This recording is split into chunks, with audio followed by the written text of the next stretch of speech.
Kasuta nawaze nako. Sasa tunawagabi tomukozesa wayi. Waze nako. Kamufunza waze nako. Ndio mfunza wayi kati godwago ndiwe tago kufunda.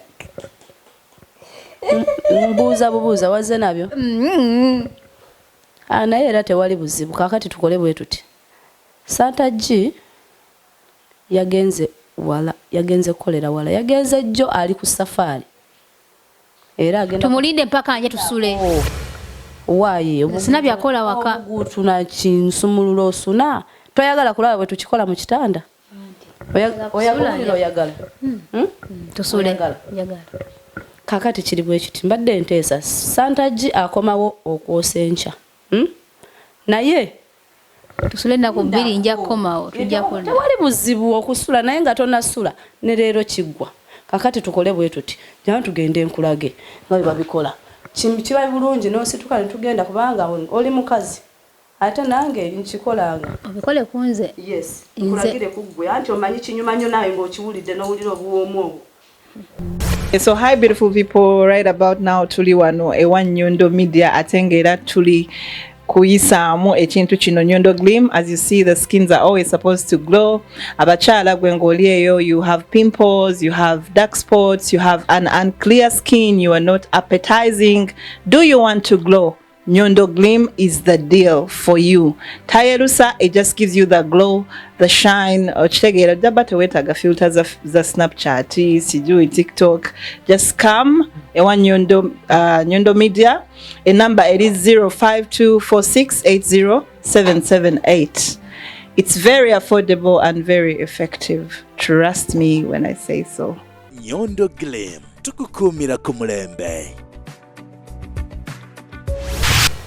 Ngawe nabagambye ntuse kati nzirako kulya bugenyi nenga kansubire bannaye muri bulungi ngawe nabagambye mbadde mulwadde muko naye alhamdulillah ngenda mpona naye ngawe nabagambye kasana bude kundiri bwenti amayo olugambo lwange tebalunkubira tebalunkubira so jukira nti twakoma nga mwana mwa Dragon Lady Shanta G amwadde ebimuli amwadde ebirabo ebiyitirivu olwono nga amukolisa omwaka ye mwe bameka bakolisa omwaka bannange nange sana gunkulisa so kuba kwolo olugabo lwa lutambula nti Dragon ali lubuto mbadde mulwadde kundiri nenga obwongo buli wa Dragon kubaka at least waisewe banga olubuto lwonna lukula ludda maaso terudda mabega kinzoka kaso confirming nga Dragon ali lubuto dala kituufu ali lubuto tabadde byazigulidde bulungi nnyo nyingidde era tudde wano naye musanza alina akantu ke kanywa ali awo agenda kutubuuzaako then tukebere ku lubuto tumanye ddala kituufu olubuto mweruli oba teruliimu naye nga genda maaso ngo subscribing ate ku YouTube channel yaffe otufollowing ku social media platforms zonna endala gamba nga TikTok, Twitter, Instagram ewamu ne Facebook era nga amanyi okozesa Nyondo Media. Dragon nice okusanga onywa biki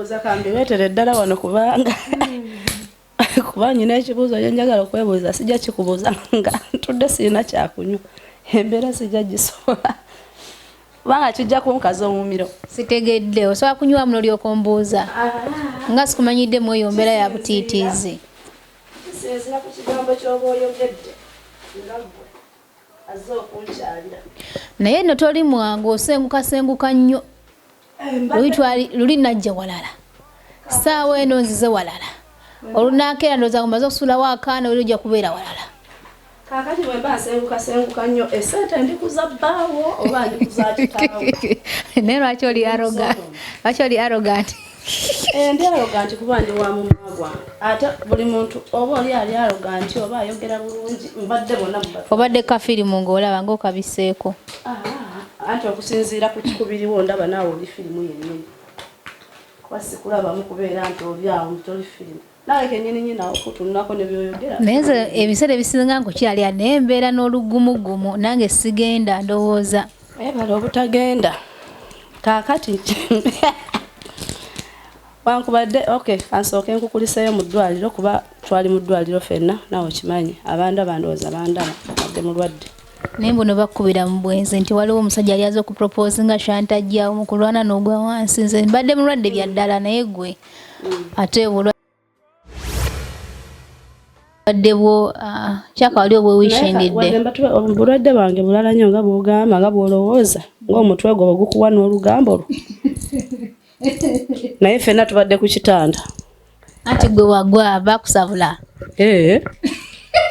kati oze kulaba mbale nedda nze kulaba lubuto ate gwe basabudde n'agwa n'afuna embale olubuto lwe lujja anti bagatumanyi olubuto lwasigalapo oba lwavaamu oba kyogenda okwekwasa mbu wenagwa olubuto ne luvaamu bangamba nti kaali kabadi wateekawo akabadi k'okugwa wansi mbusima bakubye n'ogwa awo ndoza we tunajja okubuuza olubuto luli luddawa kubanga olubuto lubeera ludda maaso tugambe nti olubuto lwavaamu temusimanyi nti luli nagwa wansi ani oyo eyankuba okusooka nga sinaddamu waliwo omusajja yali akwepikira yajja mukujja nawe Shanta G agenda okujja basanga babiri n'oyo omusajja kati eti yakitegeera mu ntandikwa nakwata amataayi bwe yakwata amataayi ne mulwana omusajja naye n'agezaako okutaasa n'ogwa wansi weesuula ogenderedde naye nga waliwo akabadi naye olowooza nze nywamu mukwano nfune yakokunywako nankali soft sinywamu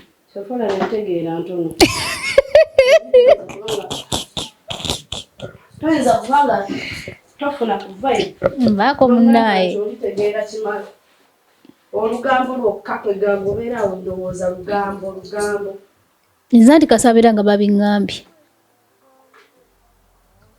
kasita babeera nga babiŋŋambye era nkolaki nange mbireetanga babeera babiŋŋambye Dragon nsobola okukola kyose ekyokunywa ndaba ebyokunywa bingi ako nako sijja kukanywa wali olinayo something like milk ako nako sigenda kukanywa ogwo mwenge ekyo ki asaagala oba olinamu ku mata g'obumpamu wali kyaziddwako omugenyi w'olugezigezi nange nzija neesi bibiri bangamba Rozet weegendereze ng'ogenda maka ga Dragon limu alikuba nange nabagamba ekintu kimu ne bwankuba sifa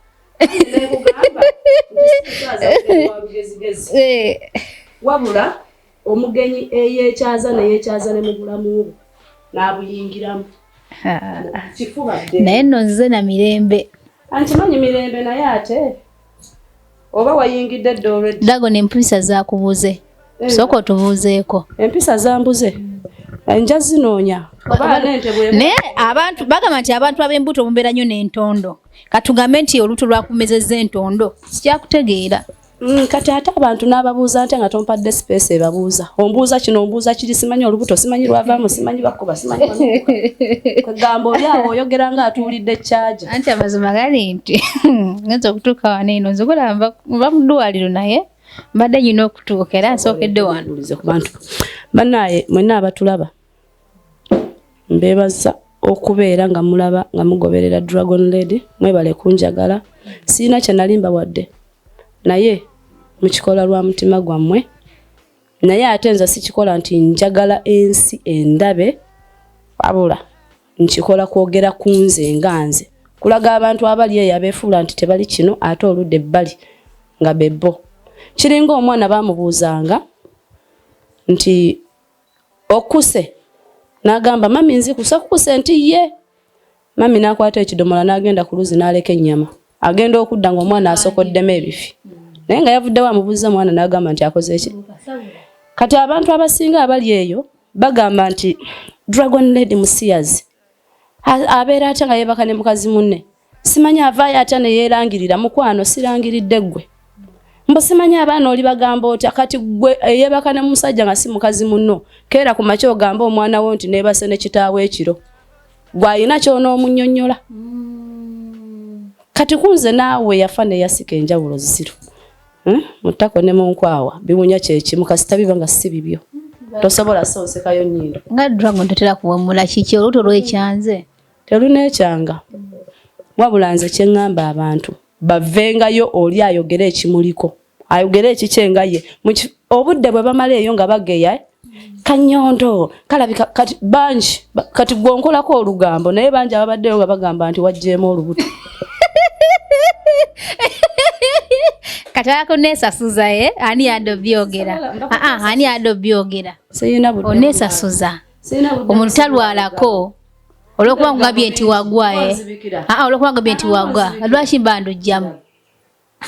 Eyo kanveyo kubanga ndaba onzibikira bulala. Nedda anti kakati omanyi omuntu walaba nga bamuyinze nga naye abako kyateekawo okwedifending oba okulaga nti naawe oli mubi nze sifunangako olubuto sinnalufuna hano mbeera nga ndufunye ngamba alhamdulillah si buli mukazi nati asobola okufuna olubuto si bwe kiri.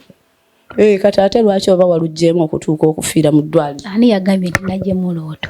Gwe ani yagambye nti bankubye nengwa nenubuka lubuto simanyi. Nzo kimanyi ndya ku lugambo era mba ntambula gwe olyako. Kabo ogambye nti simanyi bakubye n'ogwa n'onubuka mbw ate olubuto n'olufuna kwe gamba ekigo kyanfunyisizza olubuto. Olubuto lubaddemu before baatugamba oli lubuto ne luli we twagenda. Shanta G okukulisa omwaka byonna byagenda mulwadde teyayatula kintu kya lubuto. Amaaso go gali awo gonna gatangaladde bwe gati omuntu oli otabula. Yes. So tubiteekamu ngabo ngambye nti ozonkebereko olaba obandi lubuto kituufu nzikiriza. Anti olubuto terudda maaso terudda mabega nga amaaso gatangaaliridde kati gali gati. Nzize kulalo ye mabuli wamu ng'ojjuza gundi rainbow mu kifo kyo wootuula oba weebaka naye omukazi ono mukama taata oba arrogant obujjawa. Kati ate olabye embufu wabuva mu kamwa of course njogera bwogere. Kasukoli arrogant. Ataina mutima bugumu takukyalira dragon. Mbadde nkyayogera wano wenda bakuna rainbow. Yes ziwazo nekano kokote rainbow. Ki presenting achi mu bulamu bwamwe abasiyazi. Eno flaga. Nga bwowanika flaga ya Uganda. Nze no ye flaga yange nganze wa rainbow. Kati no bobo yabadde okyagambeyo ne vape jenywa. So ye gundu eno flag y'abasiyazi ne representing abasiyazi ogiraba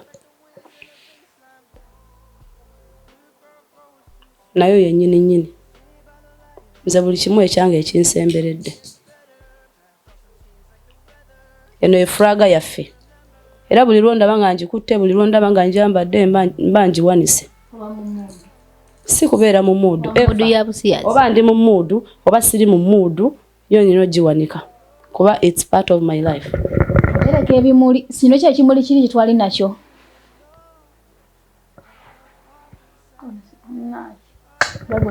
Abagala abaana tugambe nti ate bwolaba abali mu kisenge nawo bajjudde kyova olaba ebintu ebisinga ebimu kati nga gundi kati gino mizindaalo gyange gyenkozesa bwe mba ngenze ku beach ejo gyentuuzaako abaana abo ezo gundi zireke ezo kufa zentera okozesa lwakuba eriemu naye ennene eno bwezikira anteekako eyo endala just mbiteeka wano naye nga mu kisenge byandifunyeyo side just njagala bibeera awo wasigaddewo abaana bange era mulimu ekitanda ekirala bwe kiti kitono nga ky'abaana bokka.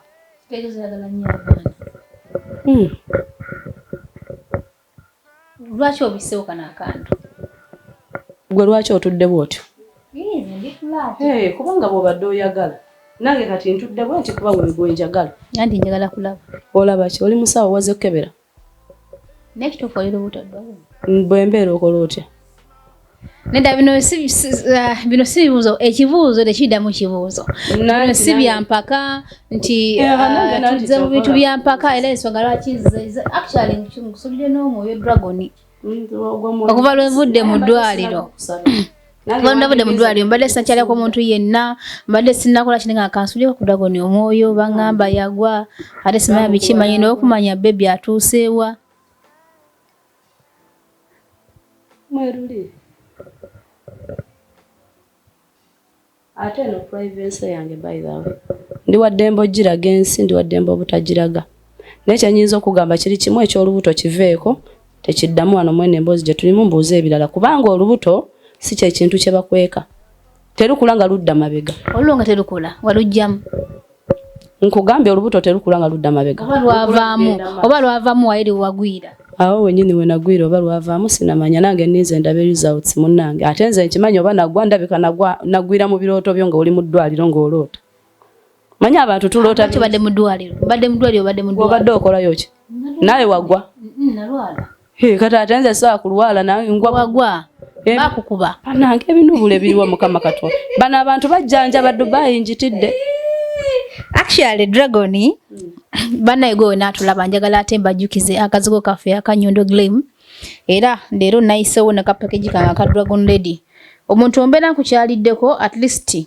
kibeera very important ntambula n'akazigo kaneeno obeera munnange nga nkwagala mpise nako ka Dragon era skin yo gira bagende etereramuuko olubuto lwali lwagifuukuula omanye embuto zino zijja n'ebyazo twamusikana akaseera kane tubamukuba surprise yona nga skin eringa oba yaki naye kati egende terera mpolampola edda mu line naye nga akazigo ako aka Nyondo Glim osobola okuyita ku namba y'essimu 0524680778 n'obeera nga ate okafuna bulambalamba era nga tulina n'ebintu ebirala byonna ebyekikyala mu buliri ebintu bwe bityo kana osooka osaswitena nga wacho already empooma ate mufunza already nafunda dda mpooma kati ebyo byonna ompa byaki so tuyina buli kika kya ddagala mukyala ayagala kweteekateeka mu buliri owezze bujja ampozi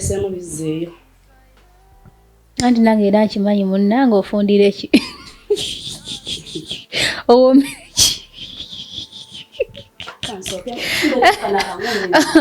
so tukyali ne Dragon Lady era mbadde nkyabagamba nti mwenna abaagala emmere eye Uganda bushera matooke bijanjalo muzigo na byonna fe aba Nyondo Glim byonna tuyita nabyo era nga ntwala akakisa okwebaza abaana naddala abakola mu biyumba bannaye mutuwagidde nnyo mwebale nnyo okutwagana kutwesiga era naffe twebaza Mukama nti products zetubawa zibakolera zibakolako skin zammwe ne zibira nga zishining nze ndwa okwekuba makeup era skin yawe nga bw'ogiraba yeeyo Nyondo Glim is the answer. Dragon actually waliwo omusajja ali US simanyi oba Shanta G no interview anagiraba nene wanagiraba nzi just ndese bubaka bagamba omutume tattibwa so waliwo guy abadde nga followinga nnyo era yali so shocked okulaba nti such a beautiful lady like you ng'oli lesbian yeewuunya nnyo so nangamba Rozet omukyalo oyo tasobola kukyuka Katonda kimalayo wali olabye eyo lesbian stud femme naddala ba stud femme omubi wali omusanzeyo nga mubi njagala oyogeza amazima kyona sikirabangako kiki muzimu gulondamu balungi anti lwakuba kyetukola kyekirungi kirina okulonda abalungi muzimu gwawa gwa kikaaki gw'ekisiyazi ekisiyazi kyeddira ki omuzimu gw'ekyo ekika kyeddira ki nkutwala empola kamalirizeeyo so kubirawo ekigambo gayo nagamba nsikyatya oba kunkuba ki omuntu newankuba sifa sobolamu ndi mulamu so gayo yagamba nti osobola kubanga agenda kujja mu guno mwezi ogwokubiri ogugwako abadde asaba kumitinga naye ayinza okuproposinga era ali willing okukola ku mpapula zo ne mufuluma mwenna oli willing oku accepting this guy's proposal ntikankubuuza ali willing nze ndi musiyazi wano olowooza mpulwa kuba ndi mukunoonya empapula ebyo bye bagamba ate n'abasingira bagamba nti mugenda okudda mu busiyazi mbe mwagala mpapula abasinga babukola bali mu America Canada wa ne bagamba nti abadde anoonya ki mpapula kuba abo abantu bazibanguyiza kitegeera bulungi naye kati oyo agamba nti agenda kujja busimanya ali willing yagenza okulaba bwana ayogera ekyo nga ngenda kwanguwa yagenda okulaba nga nsula enjala wendye nga nsula mu mukoka anti agala kutaasa kujjemu eyembeera akuze bujja kuwase akuziba nti ayagala kundeetera ddagala lingezza asooka ataase gwe ndabo gwawo lwa buwoomi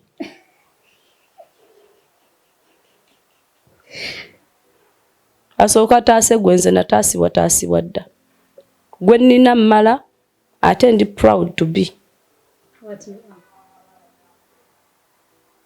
so kati mugambe ntya baba ayagala ku meetinga nange njagala ntunuulira omusiru ng'oyo ayogere n'osensi we nga mmutunuulidde bwe nti maaso ku maaso so liwiriye ku meetinga nze sikiinaamu buzibu wabula njagala ayogere n'osensi we ntunuulira bwangeri gy'agaayuula omumwa ng'agusika alinga embuzi eyita Yusufu ntegeere nti kituufu abantu baabula kati agenza okulanga wendi Shanta G wana kitegerako nti n'omusaga gwa meetings tagambe nti oba oliawo waliwo ekyagenze mu maaso olwaki okkiriza ku meetinga gayi gwe tayagala tasitegeera kubanga amanyi mumanyi ne bwe mugamba nti nagenze Abu Dhabi n'ensula ennaku 3 nga nina gwe nagenda okumiitinga akimanyi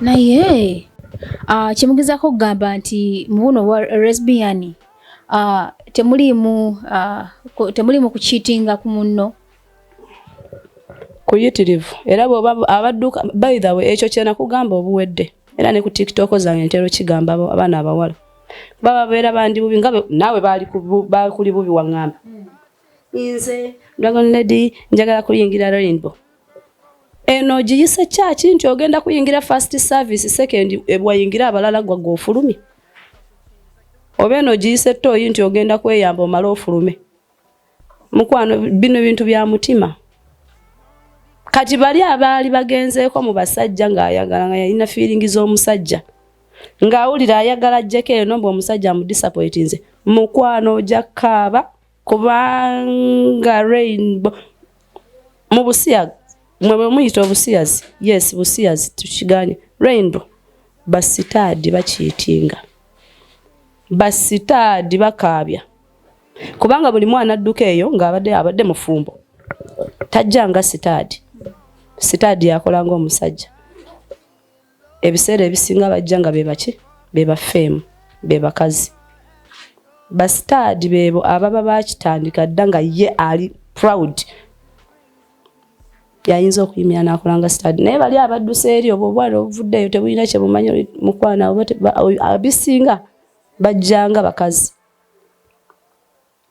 naye mbadde mbasaba oyo yenna oba bba wakukiitinze oba bba wakukoze eki beera gy'oli ne Dragon mukoze sente mwina gundi namba flat number room erije musulamu waliwo erijenda bye Shanta G akola mulimo ki okoloti sente muzijjawo okoloti manye ate munnange tetuli basiyazi America era yatuwa ku share ngayo walanye ebibuuzo sibyewaze kiki emirimu gye mukola gye baswaza emirimu gye mukola temusobola kubeera proud najyo ng'osobola okwogera nti kino nkikola ndi kino emirimu gye baswaza okwogera tejje tuswaza Shanta G amenya nzijji nze nkuba buyondo so gye mujja sente sente za muza musaayi ani toyagala okuwulira mwagala nnyo okulondoola emirimu gy'abannammwe kwegamba okumanya olugambo lwe muyina terubaganya na kumanya kutegeera bye mukola tosaana kujjukira mulimu gwa Dragon Lady anti ozokubanga wakyusaamu naye kubanza sente zendaba zino buli kadde okyusa kipya buli kadde ndaba kintu kipya buli kadde kyogamba keeki zokola okusinga kaawo naza ne ku bakadde ne mbatwala ne mutooyo oba tujja kwebuulirizaako tulale nange kennyini simanyi biki byenkola naye nga bwe nkugambye ndabika nkuba buyondo nafuna sente mwebale Shanta G amenya nzigi gye mujje sente mwebale nze nkuba bakukuba batambula kiro buyondo yo n'amenya enzigi so byebino byogaga bye mulimu nkutidde n'obyeyagaliramu nga lwaki seeyagala misaayi gy'abantu manyi amaanyi gemba nkozesezza okubba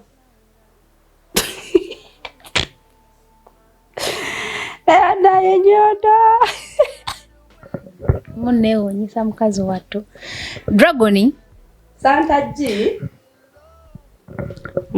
musajja yeekolera gijje takozesebwa sikozesebwa businessman businesswoman Mani woman kugwe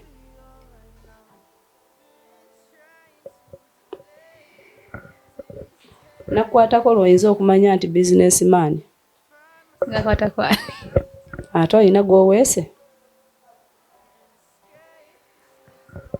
Okay, Dragon.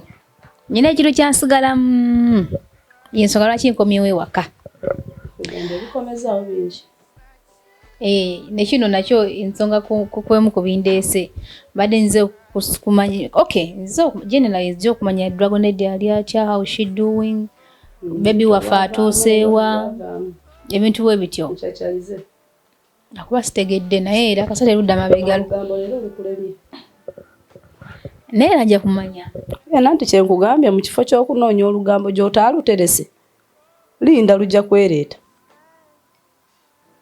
Kyova olaba boogera ku gundi nga tategedde ne okitegeera abantu kasita boogera nga bali babiri nga bwe tuli.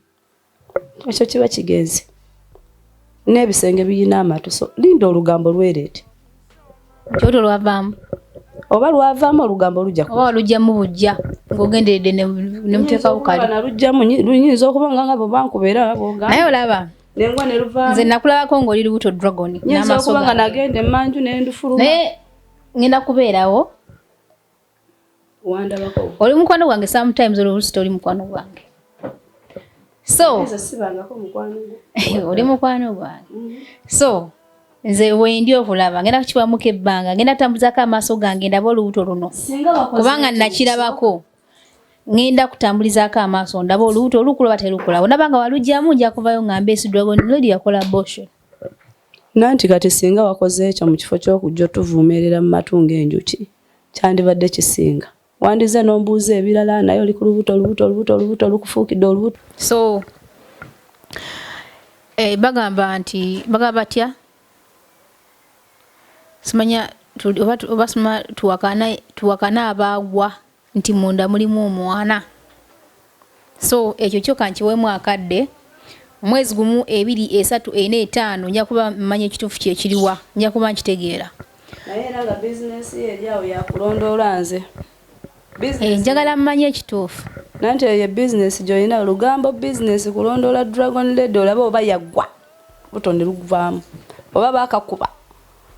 Mba nyina okumanya mba njagala mmanya kubanga nze nakitegerako oli lubuto lwaki luba luvaamu lwaki luba terukula lwaki luba terugenda mu maaso mba njagala ne mmanya munnaye.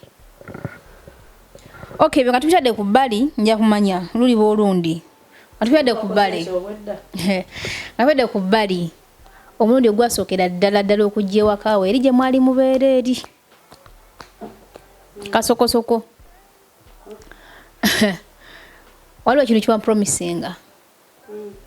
Omanyi bagamba amaaso g'omuganda gali mu ngalo ate omuntu ayagala nnyo okulabako.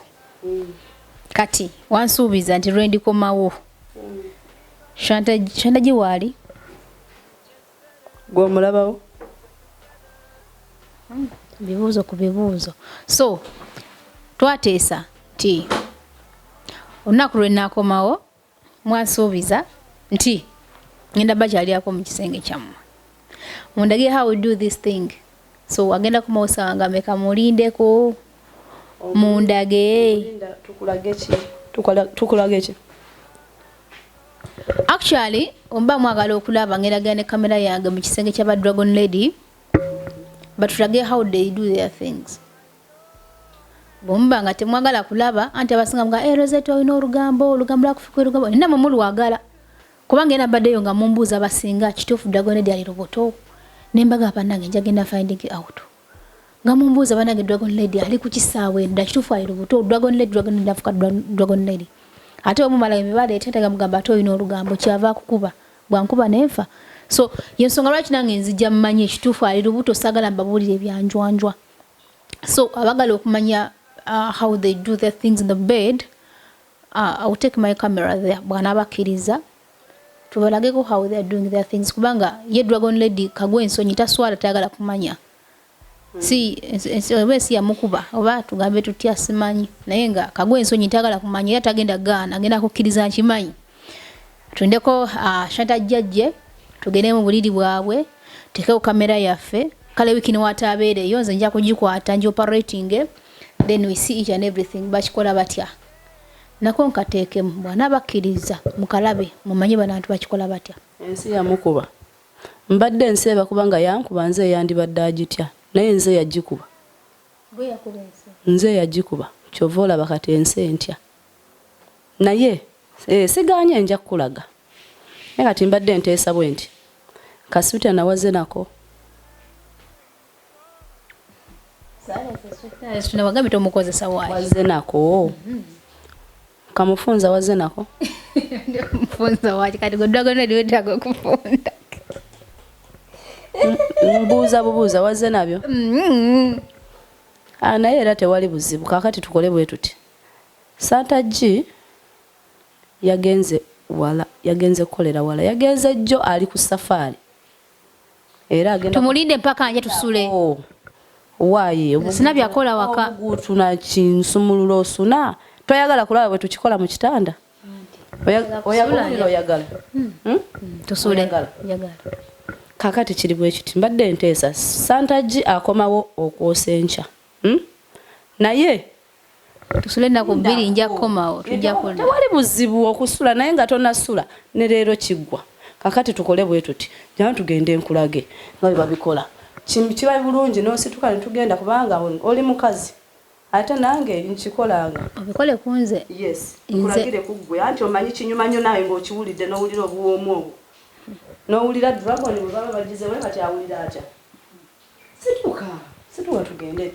ekirungi gwambalidde ebisenge byange wabibaze munaye ngeri gye nyina apartment wagibaze kisenge n'obimbalira tusobola obikyalamu ogenda kunkola ki jangu tugenda dragon nkubulire justice badde nsaga walai sagala biraba nga lwaki ate toyagala walai sagala biraba kibuuza ne leero okibuuza jangu tugenda olaba walai sagala biraba badde nsaga justice badde nsaga ebitu yango bimanyi sometimes basaga muko dragon justice badde nsaga sagala kulaba mukole ebintu byammwe badde nsaga kulaba obulabi nga totegedde biwoomye bitya obirabe nga n'obuwoomi obufiiringa enkya tojja kudda mu kibuuzo ani yagamba nti nze ndi musiyazi sina musajja nati gwe jangu tugende dragon tolina gyondaza justice badde nsaga musaazi nga toli musiyazi ojja sigalayo nga toli naye bw'onooba nga oli musiyazi of course ojja lookinga ate nga kyesisuubira nti osobola ovaayo nze nja kusitula nomwattu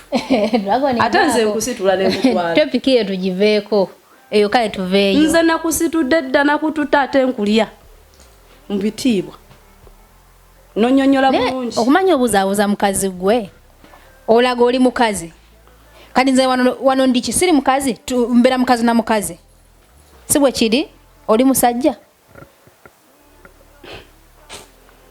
ebanaye oba kino nkiyite ki kati obuzaabuza enfaayo ate okwate nze mukazi munno ate ng'oli mukazi oze kumbuuza Shanta G akuyaga interview onkolako yaki Shanta G akuyigiza oba bikola oba bikola mukwano nze siri mulimu ebika bimeka nze mbimanyi gwe oba bitumenye kati gwe lwaki obuuka n'ogwa mu kinnya ky'otaasimye nti ogenda kyongerako nyini kusima kinnya yalina kigwamu ng'agenda kyongerako kati gwe atanakisima lwaki okigwamu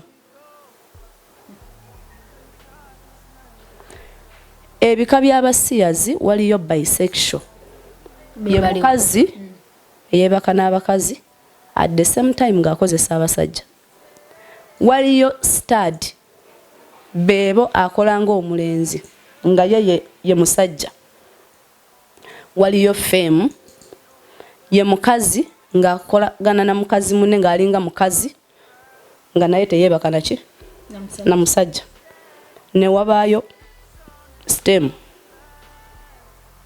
oba abasinga mu lulimi olwangu okiyita stem mu lulimi abasinga lwe batasobola tegeera bakiyita non binary omuntu oyo ye muntu nga asobola okukola ng'omusajja at the same time nga mukazi nze ndi non binary byonna obikola okola ng'omusajja ekitegeeza kati ogera nvaako omukazi gwe ekitegeeza ogera n'okyukamuuko Shanta G n'abeeramu omukazi gwe n'obeeramu omusajja n'obeeramu omusajja n'ofuukamu omukazi by the way mwakikwata bubi mukazi ku mukazi tekitegeeza nti olw'okuba gwe okola nga musajja ojja kubeera ku nze mbeere wansi mbenga kalambo nedda. Naawe otabuka. Twesanyusa ffenna. Twesanyusa ffenna.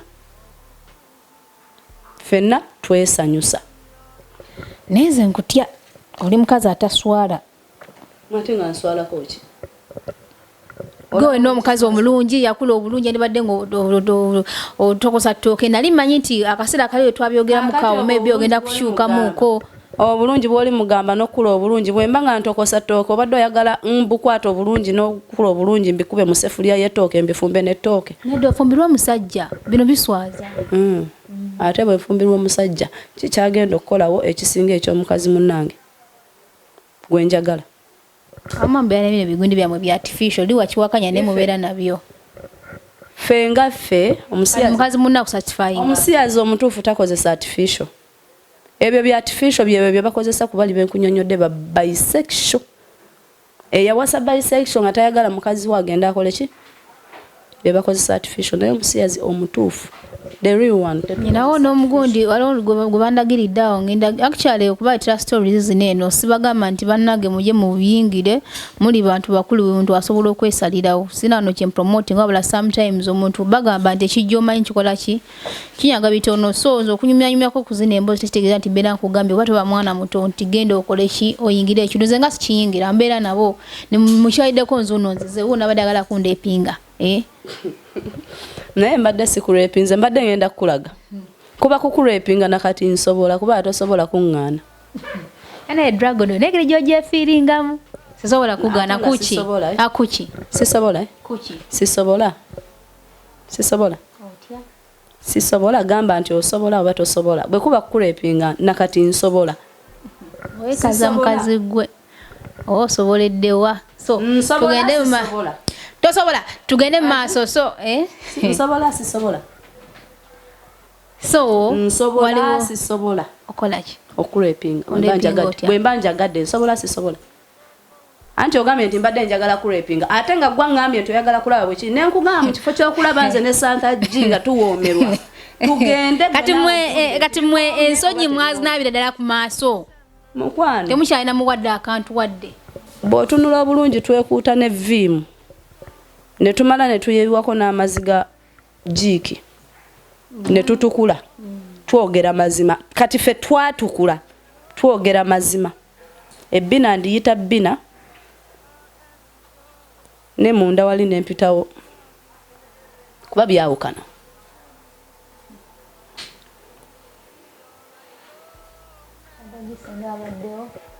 agasenda makaga no gataliimu kubanga muntu asobola okufuukira ensolo naye mwana wakolamu olina buli kika kya mwenge wali ngamba dde ngumya naye gwa nnima zozi black label small red label amalula bakwe black wine sinywa mwenge naye osobola okulondako ka red wine oba kaiti konywa sinywa mwenge nze dragon ojja mwenge kusiimuuka ojja twala kyoyagala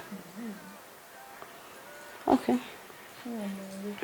ebyo sikolamu kyoyagala kikuseeza kati lwaki mba ngenda kati bino ebya Dubai nga bobimanyi oyingira mu bbaala ne bakakoona ne babakwata nga lwaki ngenda mu bbaala nsobola ogenda eri n'ab'ebbaala gye babisuubula nembisuubula neneetera mu abuli okubwa odrop yo girabye onywa enjaga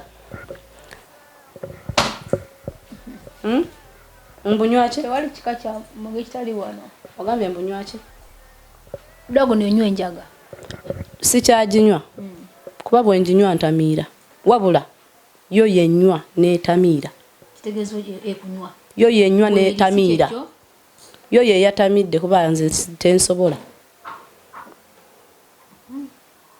zino zembeera zo babula nkusanga obeera avuddeko dorede bwe sikusanga na mwenge nkusanga na shisha nkusanga na shisha obeera pati gy'otansanzeeko navuddeko osanze omukono tekuli osanze omutwe tekuli onyumya na kiwudduwuddu oba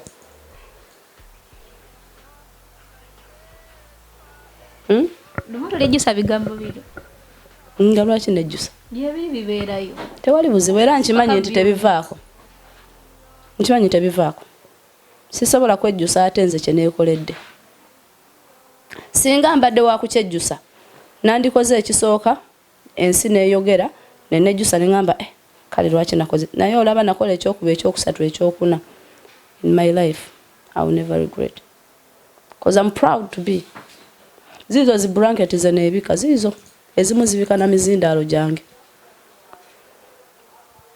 so wakimala obulamu wabumala buli mwana gwe nnina mu kisenge ku buliri bwe nnina bw'olabye kuba mbikulazeeko ondowooza omulabye nti buli mwana ayina ka blanket ke aka rainbow naye byonna bitegeeza ki naye bagamba nti abantu mwobeera ba Illuminati osinza nanti bwe mbeera Illuminati nembeera kubanga nasinza Katonda tamulabanga wali osanzeeko Katonda mukoona n'akugamba mwana wange nkuwadde omukisa genda okole ali omusanzeeko nedda Katonda gyali ate Katonda takkiriza kukola bikyamu atukkiriza kukola bintu birungi wamusanga wali okabikugambe Katonda wamusanga wali okabikugambe akati gwe gundi Illuminati wamusangawa nze sigambyeko nti namusanga wabula omukiririzaamu nze kyenzikiririzaamu kyonna kyekyo nze nzikiririza mu kayaga kange ne kanywa okkiriza nti Katonda gyali nzikiririza mu kayaga kange ne kanywa okkiriza nti Katonda gyali batokkiriza nkimanyi nti Katonda gyali naye ndi musanga eyo sinakindi n'obutamulaba naye sikisussa banaye mukisussa ne mulaga gwosaba olina alyoka asaba nalekana ab'okumizigo bonna ne bakangala nambu bamanye nti asaba oyo si Katonda ne bw'otulaawo n'ogamba Mukama Katonda nkusaba ompa omukisa mu kino ne kino ate nomala n'ogenda wali n'ofuweeta enjagayo yakuwulidde dda kati Dragon nga bw'oli n'embeera zonna byonna by'okola olina okukkiriza nti Katonda osobola oteekayo essalayo n'agyanukula kakati kankubuulire kino bw'atajyanukula n'alekayo kuba nange eggulu siina kye ndyagaza geya nange erimu vibe bino nga mbadde sibiwulirangako geyeene erimu vibe mwe muli omuziki we wali amakubo agazaaba agakulukuta omubisi gw'amata n'enjuki njagala weetegereze we bakulaga amakubo agagenda mu ggulu ne mu geyeena geyeena mulimu omuziki era bwe mbayambako okulingiza mu ggulu gye muli ningizaako bulingiza bwe ne ŋŋamba labano bino nenzirayo mu muliro gwange nenywa akenge nenkuba omuziki nga nze mu ggulu nkimayaani gwe naterekayo ogenda weekubabula tewali buzibu kasitamba nga nnyumirwa seri Katonda buli omu yamanyi gyali mutwala nange zamanyi ebyange naye nga ye Dragon bw'atyo kyayiddeko ewaka musuulidde omwoyo however webala katasiima naye omuntu naakukyalirako yabeera munno ddala si buli muntu yenna nti asobola okufisa obudde bwe naakukyalirako nange ng'aze kulaba oba nagwe olubuto ne luvaamu simanyi bagenda kunsimbira eviivi simanyi era abeera ze bameka abaze okubuuza kitegeeza mbeera munnange nkulumirirwako zijje manyi kituufu omwana ali ati ati nange nsiimye weebale alumirirwanga gwe tunaamugjawa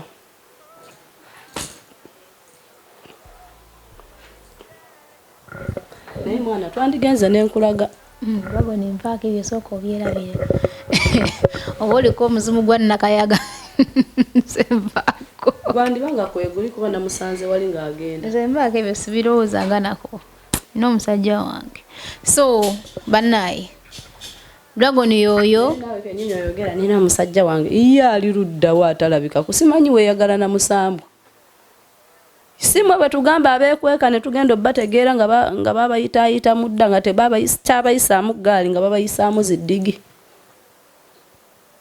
ala kumumanya maama omwagazaaki gwe bw'oba otugoberera obyagazaaki ate no ngenda tandika nange okukulondoola luli saakigamba n'owakana anti ebyange biri straight nobona nondora nosanga n'omusajja nja kuba na musajja ate kikyukamu bwe kirina okubeera so omusajja wange naye simukuba mu kamera gyali andi alyoke nange ndyoke naye ekyetaagisa kujja ate kumukubakuba nnyo mu kamera bamupasule abaffe ng'obakubamu bamupasule ekitegeeza teweekakasa bulungi bwona buwoomi mu kyova olaba ozunga ne ziswitena abula Katonda eyatonda ggwe alabika baba kiki ogana osigenda kwerekereza nebonerekereza ekyo kimala era kubanga kyokimya okifunye ansuubira omaliriza era kale olunaku oyo luyinza okuba nga lunsaze naye sigenda kuwanika nja kukomawo nkomewo nja kusanga mu gaapu zange ndaba wali owanise ddi Nabo bankuba siwane. Sikyalina budde bwekuba n'abantu. Abo manyi nja kufa. Anti bw'oba wali omanyi nti tojja kufa, lwaki wakakana ne weetonda wandigenze mu maaso? Asobola kufa era sandize. Nagamba Nyondo n'owakana nze nina effujjo mukwano lwa kusirika. Kusanga ogenda ku grocery ne nkufubutula. Nkusanga ogenda mu kibuga olinya basi wali oba olinya takisi ne njikulemesa n'ensawo n'ogisula nga lwaki toveeyo ne weetonda nga gwe wabaaki. Kati lwaki weetonda bw'oba nga wali togenda kufa? Nali nsaaga. Teweetonda So Dragon bigambo byogabyo sibula inabadde akolaba munnaye. Bannange abalabi ba Nyondo Media tweyanziza nnyo tweyanzege wankubadde ebintu ebimu mbasiri ready sijja kulimba era bansanze enva kuba buyondo bwange nga bengambye mulimu gwenkola bwange mbukuba misana aba kunyakula kusawole wallet bintu ebyo era mba musezi ate tulina basezi no tuli abantu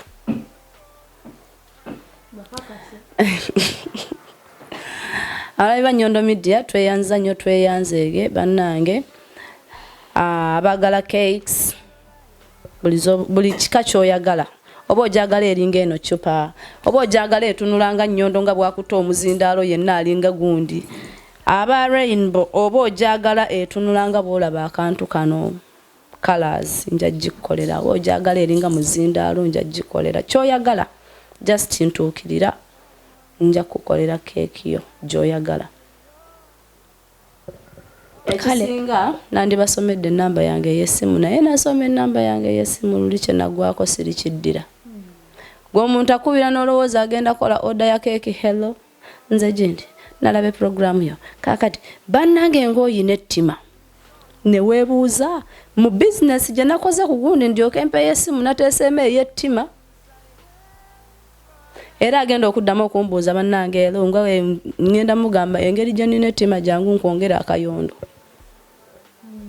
So mbebaza okutulaba genda ku Nyondo Media o subscribing ate guys mbadde mbasaba muleme kusalira muntu musango yenga ye ayagala kulaga nsi kyeri mwenga mwe kye mutamanyi ate si yeye yekka yakitandika bamuvuma naye bavuddeyo okitegeera bavuddeyo n'abalala batandise obikola abaali batakola ki abaali batabikola kubanga wabamazeemu okutya bambi nabo babeeranga nga naye ayagala kikola naye ng'agamba banandaba batya nati okuyita kuba nze nkimanyi ffe tutya ffe nga ffe tetutya wambitya wenzijira sitya danger no ngamba nga ffe abasiyazi tetutya kuba tuli proud to be naye aba interviewers bambi abamu batya nze yaku approachinga naye kimwe kyosobola okukikkiriza nogamba okay nsobola okukyalako ewaka ne kamera yange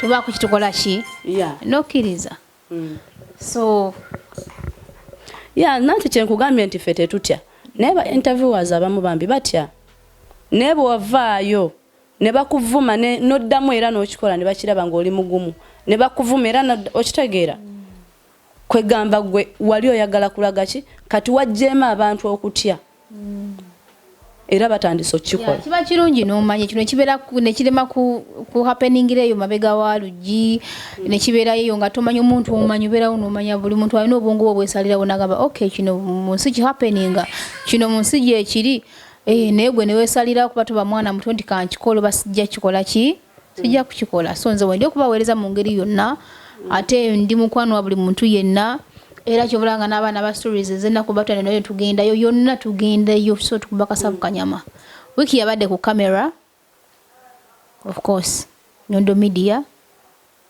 subscribing following buli wamu Dragon sijja muviirako awo era nja kudda nja kumala mmanya ekituufu ne Shanta G nja kumunoonya akatuuli ekituufu omukazi ali lubuto tali lubuto ajja kuŋŋamba namba yange ngisome oba kwampa amagezi lwajjuli byansukkako kuba mulimu abantu bambi abayagala keeki kuba abasinga obasanga bawe anti kati akugira omuderitingamu oba atajidde ku mulamwa tomuwa budde ayagala bizinesi bantu bakulu si baana bato oza kuliko omwana omuntu atula n'alaba n'akola namba y'essimu nsome. Okay, it is 0562 947 223 0562 947 223 for business only. Ya business. Okubako bw'ogikubako eyitamu, but bw'ojja ng'olina ebitege oba ng'olina enkobogo nja zitereeza. Naye asiza. Aliwa na mbere bulungi.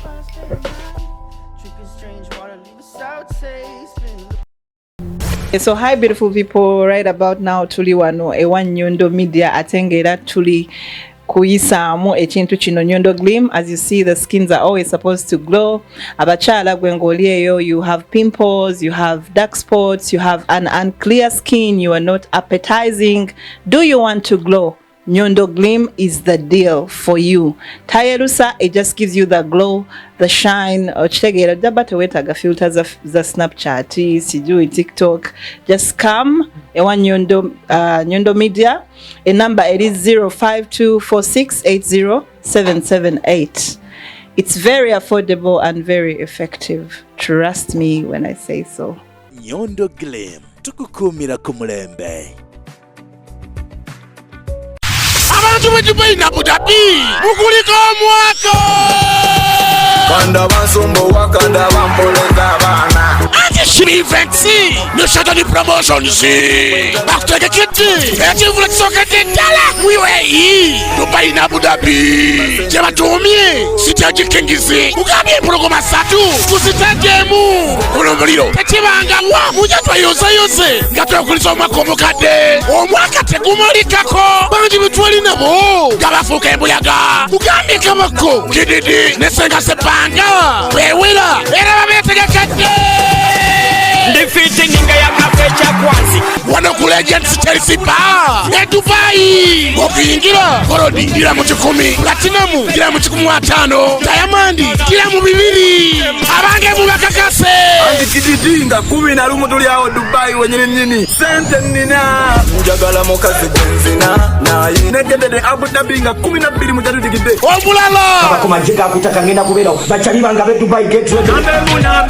enaku zomwezi nga 12 February inakubera Abu Dhabi ate kwani nawe bakakase ogenda kulaba abana bati abenku musenyu tuli awo esatwa ku Chelsea Hotel ekifuba kita Legend zibba ebinyuma binnemetewo nege womulikira nga 12 February zikirire baka Abu Dhabi ate kuna bakutakala kudigida kukesa bude aba Dubai na Abu Dhabi mwe chuwakitwa Uganda Airlines Friday Crane Pearl of Africa Bombo African Restaurant JP Beauty Life Seba ya Kago Zaina Baziza Nyondo Kurimu bitegeketwa nakafuru mukutegeka abatalimba Shimi Events ne Shanta promotions